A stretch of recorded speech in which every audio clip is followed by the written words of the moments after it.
Olá, meu nome é Teresa, sou de Lorca, Múrcia, Espanha, e estou disposta a comentar sobre minha experiência de quase morte. Faço isso com a intenção de ajudar, se possível, as pessoas que estão na mesma situação que eu, que perderam, como eu, uma filha ou uma ente querida. Graças às pessoas que compartilham suas experiências de quase morte e as publicam em livros e nas mídias sociais, isso me ajudou muito a lidar com a dor da minha filha, que faleceu há 6 anos. Minha história, minha experiência, surgiu no verão de 2014, quando eu estava com minha família em férias nas Astúrias, em Derreza Cantábrica. Éramos 8 pessoas. Meu filho, minha filha, uma filha adotiva com minhas 2 netas, meu marido, meu genro e eu, com 2 carros. Fomos visitar um museu jurássico, um museu de dinossauros, pois minha neta adora dinossauros, como todas as crianças, mas ela tinha um interesse especial. Saímos do museu e um dos carros não estava funcionando. Acabou sendo a bateria. Decidimos almoçar tranquilamente e deixar a bateria para depois. No entanto, meu marido, meu filho e meu genro saíram para consertar o carro enquanto nós ficamos na praia. Tivemos uma ótima tarde com a garotinha. Para chegar ao local onde estavam os carros, tivemos que passar por uma área rochosa. O mar Cantábrico tem muitas áreas rochosas. Não era um penhasco, é claro, mas era uma área rochosa. Passamos bem, mas em uma das rochas escorreguei e caí, e na queda quebrei meu ombro direito. Fomos ao hospital e me disseram que eu precisava ser operada. Então perguntei se eu poderia aguentar mais alguns dias. Disseram-me que seria muito difícil, mas que se eu conseguisse, poderia terminar o feriado. E foi o que fizemos. Terminamos nossas férias, e quando chegamos a Lorca, o ombro já estava em condições muito ruins e tivemos que operá-lo rapidamente. Fiz o pré-operatório, é claro, embora eu ache que tenha sido uma emergência. Eu não via a hora de entrar na sala de cirurgia porque a dor estava ficando cada vez mais intensa. Quando finalmente me levaram para a sala de cirurgia, eu não estava feliz porque estava sentindo muita dor, mas estava de bom humor e com muita fé. A partir dessa operação, eles me deram as coisas de sempre: o soro e o oxigênio, tudo. O anestesista começou a me fazer as perguntas de sempre. De onde você é? Quantos filhos tem? Como está indo? Até que eu adormeci para a operação. Não sei se foi imediatamente ou 1 minuto depois, mas de repente eu estava suspensa, como se estivesse flutuando, em uma sala que não tinha paredes normais. Era como vidro, um vidro azul acinzentado com paredes muito bonitas daquela cor. Então pensei, tomei consciência. Eu havia morrido, eles tinham acabado de me operar. Eu não conseguia ver meu corpo, mas podia sentir que algo estranho estava acontecendo, que eu era como um espírito, mas estava pensando normalmente, como agora. A primeira coisa que me veio à mente, e o que mais senti, foi que minha mãe era muito deficiente, que só tinha a mim para cuidar dela, e isso realmente me preocupou. Mas, mesmo com a preocupação, aceitei minha nova situação. Aceitei e disse: bem, eles vão cuidar dela, tenho certeza de que vão cuidar bem dela. Naquele momento, quando eu já havia começado a aceitar minha nova situação, eu ainda estava suspensa, sem ver meu corpo. Não vi meu corpo na sala de cirurgia, como algumas pessoas dizem, nem os médicos, nem as vozes, nada. Eu só tinha consciência de que havia transcendido, que estava morta. Quando olhei para o final da sala, que acho que tinha uns 4 metros por causa da luz, uma luz azulada, acinzentada, vi 2 seres, 2 mulheres. Olhei para elas e fiquei muito feliz porque as reconheci desde o início. Eram 2 amigas que haviam morrido anos antes. Uma delas era uma amiga muito querida. Em seu último estágio de vida, eu era muito próxima a ela e ela gostava muito de mim. Então eu disse: "Ah, você está aqui, eu vou com você." Como fiquei feliz em vê-la. Eu a vi, e quando elas me viram, disseram-me: Não, você não vem conosco, você tem que voltar." Eu respondi: não posso voltar, já estou aqui, não posso voltar. E elas insistiram: "Sim, você tem que voltar, não nos siga. Você não pode voltar." Eu queria ir em direção a elas, mas elas não me deixavam ir em frente. Atrás delas, bem no fundo, havia uma espécie de porta, uma daquelas grandes que se encontram em castelos ou casas de fazenda, estilo antigo. Não sei se a porta estava entreaberta ou se por uma fresta era possível ver um raio de luz entrando. E para tranquilizá-las, eu lhes disse: quero ver o que há lá. Mas elas me responderam: não, não, não, não, você não pode entrar lá, não vá, você não pode entrar lá. Eu estava muito determinada a ir com elas. A emoção e a satisfação de vê-las era tão grande que elas perceberam que eu estava muito determinada a ir com elas. Então, olhei e à minha direita, como se estivessem suspensas no ar, como se fossem os raios de sol passando pelas nuvens, vi alguns raios de luz. E nesses raios de luz apareceu outra amiga que também havia morrido e que também era muito próxima de mim.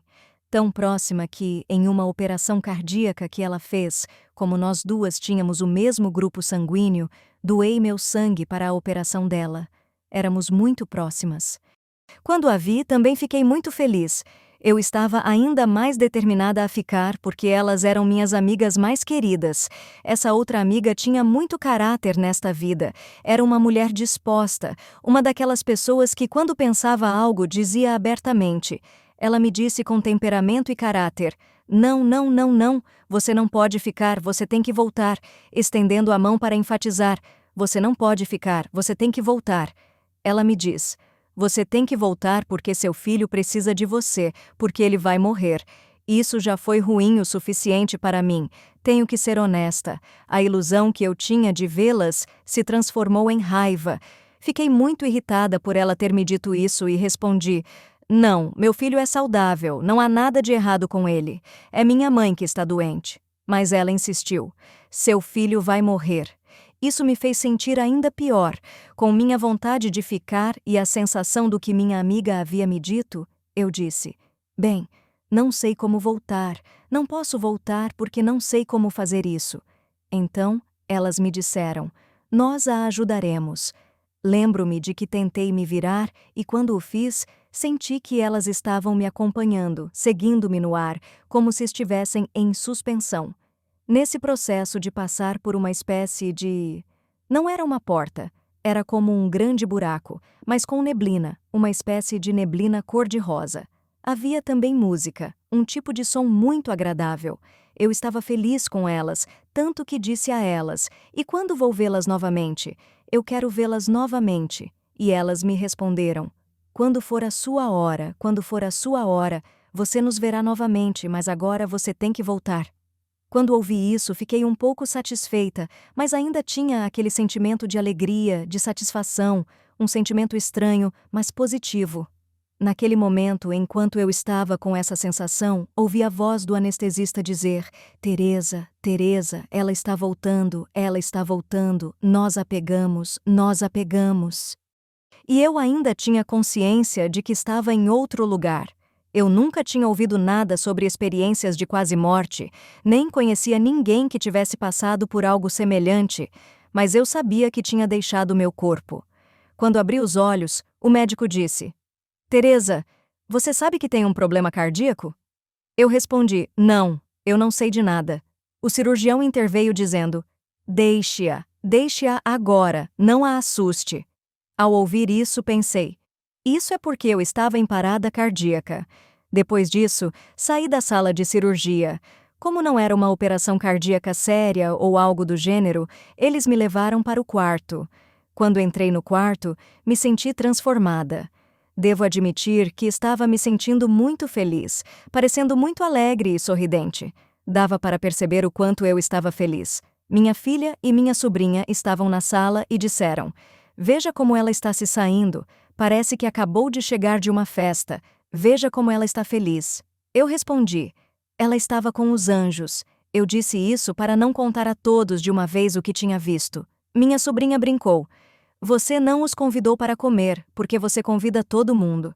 Fiquei calada e as duas riram. Pensei: deve ser o efeito da anestesia, e decidi não contar nada a ninguém. E foi o que fiz. Não contei a ninguém, e de fato acho que me esqueci disso. Às vezes eu pensava um pouco sobre o assunto, mas como estava quase convencida de que tinha sido um efeito da anestesia, Nunca falei sobre isso, nem mencionei nada. Até 2017, quando meu filho teve de se submeter a uma operação que também não era arriscada. Foi uma operação para corrigir um problema que não havia sido tratado adequadamente 22 anos antes. Naquela época, ele tinha tido um shunt leve na pleura, onde teve uma punção que deixou um pequeno derrame. Com o tempo, esse derrame cresceu e precisou ser removido. No entanto, nessa operação, eles não sabiam como fazer isso corretamente, e meu filho morreu na sala de cirurgia. Quando entrei para me despedir dele, eu lhe disse: "Filho, não me deixe assim, porque éramos muito próximos e tínhamos muita confiança um no outro. Não me deixe assim. Me ajude de alguma forma que você entenda, me ajude." E então, a partir daí, comecei a realmente conhecer meu filho. Comecei a coletar toda a sua sabedoria e seu entendimento sobre o que há depois da vida. Ele me dizia: "Mãe, acho que algo grande vai acontecer. Prepare-se." E eu não lhe dava ouvidos. Pelo contrário, eu o repreendia e lhe dizia: "Não pense mal, não pense mal." Na noite anterior à operação, ele havia comprado um telefone. Alguns dias antes, ele havia instalado todos os seus aplicativos, tudo relacionado à sua empresa. Ele me disse: "Vou ensiná-la a usar meu telefone." Eu respondi: Não, eu vou bagunçar tudo para você. Não me coloque no comando dessas coisas. Você, quando puder, fará o que tiver que fazer." Ele insistiu: "Não, veja, tire uma foto minha e comece por aí. Você tem que entrar nas redes que eu tenho e nas coisas que eu gerencio." Ele já tinha seu Facebook e outras comunicações, mas eu não queria. Não queria pegar o telefone. Foi assim que ficou. O telefone ficou com as coisas dele, e ninguém tocou nele. Mas depois de alguns meses, eu estava como... Acho que todos os pais que estão ouvindo vão me entender. Um amigo da idade do meu filho, um amigo dele, veio se despedir de nós porque ele estava sendo transferido para o trabalho e me disse: "Você precisa procurar ajuda, não pode continuar assim." Eu não queria ir a lugar nenhum porque já tínhamos ido a um psicólogo. O psiquiatra também não tinha uma solução e insistiu: "Você tem que ir a este médico." E ele me indicou um médico que ajuda com o luto.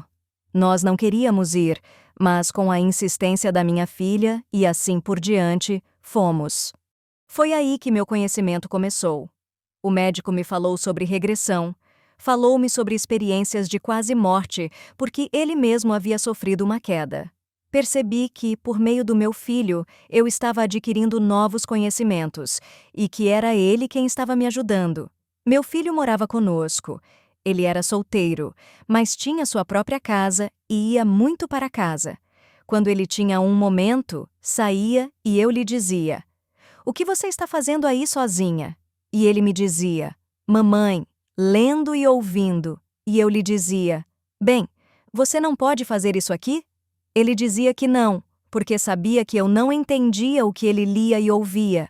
Eu lia livros e revistas sobre os maias, Ramon, Elizabeth Kubler-Ross, livros que mais tarde, quando fui à casa dele, pude coletar, ler e entender. Percebi que meu filho tinha um conhecimento bastante avançado sobre esses assuntos. Ele me dizia: "Mamãe, você acha que existe algo depois desta vida? Você acha que existem pessoas que conseguiram ultrapassar a barreira da vida?" E eu respondia: "Não diga isso a ninguém, eles vão achar que você não está bem da cabeça. O que mais haverá depois desta vida? Não há nada." E ele sorria, nunca me contradisse. Mas então eu o compreendi perfeitamente e pude entender que o que meu filho sabia era algo muito especial e muito grande. Como resultado de sua ausência e do conhecimento que me deixou, ele me ajudou e continua a me ajudar por meio de todo o legado que deixou e dos sinais que está me enviando. É por isso que acho que, ao explicar essas coisas, as pessoas que as ouvem e que estão passando pelo que eu estou passando como mãe, devem estar cientes de que há algo além deste corpo em que vivemos. Quando um ente querido nos deixa, ele nos deixa um legado imenso, e um desses legados é o conhecimento. Depois de adquirir esse conhecimento e tudo o que estou aprendendo com o que meu filho me deixou, levo minha vida com um pouco mais de serenidade. Agora, se uma pessoa passa por mim e não me cumprimenta, ou se me cumprimenta com grande entusiasmo, não me importo. Às vezes, sinto pena quando vejo alguém com uma ideia um pouco estranha ou difícil, porque sinto que essa pessoa está perdendo o melhor, pois, caso contrário, a vida não teria sentido. Portanto, acho que a experiência, não tanto a experiência de quase morte, mas a experiência de ter meu filho em outra dimensão, onde ele está me ajudando em muitas coisas, é inestimável. Acho que também a conexão com outras mães que passaram pela mesma situação nos ajuda nesse transe, nesse momento, nessa vida que tivemos de viver sem nossos entes queridos. Estar juntas, conversar, comunicar e compartilhar nossas experiências é uma mensagem que recebemos com frequência, e é isso que nos encoraja e ajuda. É por isso que decidi contar minha experiência e o que estou vivendo. Só quero que as pessoas que a ouvirem, se possível, a entendam. Portanto, envio minhas saudações a todas as mães e pais que estão na minha situação e digo a eles que não estão sozinhos, que somos muitos e estamos muito conectados. Passei a me conectar sentimentalmente com os filhos de outras mães, embora nunca os tenha conhecido. Elas compartilharam como eram seus filhos nas reuniões que tivemos e, por meio dos grupos e conexões que formamos, participando de conferências sobre vida após a morte e outros eventos. Conheci muitas mães e compartilhamos como eram nossos filhos, quantos anos tinham, como foi a partida deles, como nos sentimos e que mensagens eles nos enviam. É como se, de alguma forma, essas criaturas, esses seres, fizessem parte de nossas vidas e estivessem conectados com nossos próprios filhos. Quando nos reunimos e decidimos fazer coisas juntas, como plantar árvores, chegamos a plantar uma alameda em um vilarejo de Múrcia, com árvores dedicadas a cada criança por suas mães. Quando vejo aquela fileira de árvores com todas as mães ao lado, penso que a conexão existe e que são eles, nossos filhos, nossos entes queridos, que tornaram isso possível. São eles que se conectam conosco, sejam eles filhos, mães ou amigas. Porque o encontro que tive com minha amiga também poderia ter sido com meu pai. Ele já havia falecido, mas encontrei minha querida amiga e ela me disse a coisa mais forte e verdadeira que poderia me dizer: que eu tinha que voltar, que eu tinha que ficar aqui. A raiva que senti naquele momento agora se transformou em gratidão, porque mais tarde, quando tive o conhecimento, entendi que o que elas fizeram foi para me preparar, não para a morte do meu filho, porque meu filho não estava doente, mas para o entendimento que tenho agora. Meu filho se foi fisicamente, mas não de fato. Ele está presente entre nós, em toda a família. Quando vou aos velórios, mesmo que seja em voz baixa, eu digo: ele está com os seus. Ele está com os seus. Recentemente, perdemos uma amiga que também havia perdido um filho. Quando abracei a filha e o marido dela, não disse a eles: eu me solidarizo com vocês. Não, eu disse a eles: ela está com o filho. Ela está com o filho. É isso que eu espero e é isso que me encoraja. Quero dizer ao mundo inteiro que a vida é assim, que estamos aqui para vivê-la. Por qualquer motivo temos esse transe, mas com o incentivo de que ele não termina aqui, que há algo mais. Tive muitas conexões com meu filho, coisas maravilhosas, mas é claro que elas são muito pontuais e muito cotidianas. E a verdade é que qualquer pessoa a quem eu contar pode dizer: olha, isso faz parte do luto, é normal. Mas é claro, se você não viveu isso, você não entende. Então, um grande abraço a todas as pessoas que querem me ouvir e viver a vida da melhor maneira possível, porque é isso que temos de fazer, viver a vida da melhor maneira possível para todos. Um abraço.